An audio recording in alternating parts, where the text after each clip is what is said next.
Great to talk with you again, my friend. Good to see you. All right. I, had certainly heard of Colonel Tom Parker, just because who hasn't, if you're an Elvis fan, I am. Did you know what he looked like? No. No, did you know what he sounded like? No. Did you know what his real name was? I saw it on Wikipedia today, and I don't recall. Okay, but yeah. As a fan growing up in the South, one of my first, presents my mom gave me was an Elvis CD. Became an instant fan, love his music. What did you know about this guy? I knew nothing. I Really? didn't know anything. Baz came in to talk about Elvis, and I thought maybe for me as Vernon, I didn't know. And he said, I want to start this movie with Colonel Tom Parker saying I didn't kill him.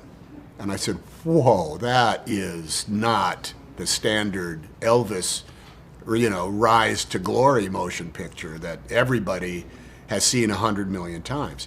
Then I said, what does he look like? What does he sound like? And when I saw those pictures, I just, all right, I'm in. The theme that Baz wanted to discuss, there's a lot of stuff. There's certainly where race music was, how Elvis listened to, the classic artists of, rhythm and blues, and they were black, and gospel, and became who he was. That's part and parcel to the Elvis Presley saga. But the diabolical genius relationship that these two men have, in which they both achieved their greatest dreams. They both reached the rock of eternity. And it would not have happened were it not for Colonel Tom Parker. That's just a fact. And we see that in this film, which I think is an important part of the story. What is your first recollection of Elvis? I told you it was a CD that my mom gave me. Really? I just saw he was just a guy in really bad, silly movies on TV, and they all were. I don't know if I ever paid to see an Elvis Presley movie, unless, I was in the back of a car and somebody was taking us to a drive-in. Girls, Girls, Girls, Fun in Acapulco, Viva Las Vegas, Double Trouble. These were a million, these were on about every 3 weeks, 4 weeks, and they were all sort of terrible. So, because I was post-Beatles, the Beatles wiped away everything, everybody from, Doris Day, including Elvis Presley prior to that. So he was just a guy from back then who made these kind of like movies now.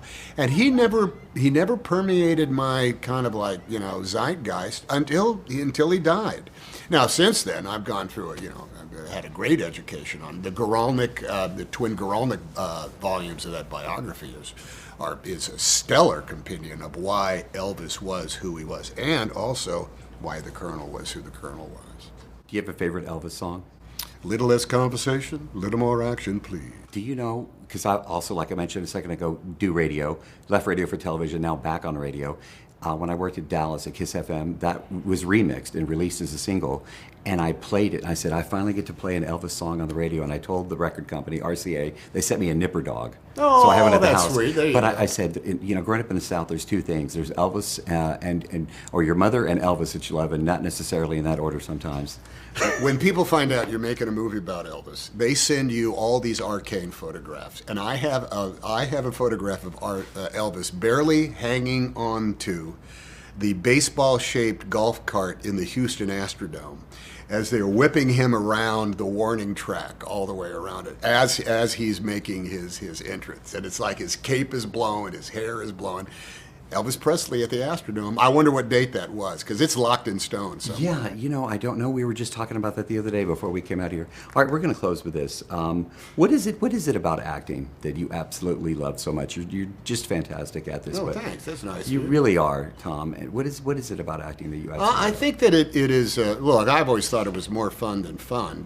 I can't believe they pay us to do this on occasion. I mean, if it was a communist country, all I'd really have is cuts in line at a good supermarket and maybe a half-decent apartment. But because it's a capitalistic system, it's going to be pretty good living.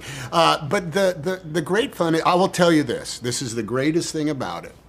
The learning the lines and becoming a different person and pretending all the course of the day. But it's really the hang. It's being in an ensemble of an incredibly great group of people that are all a little better than you are, and so you always just raise your game always has to be raised just a little bit. But when you're in the midst of a scene and it's going great gun, it's like it's timeless. Does it last a minute? Does it last a day and a half? You really can't tell.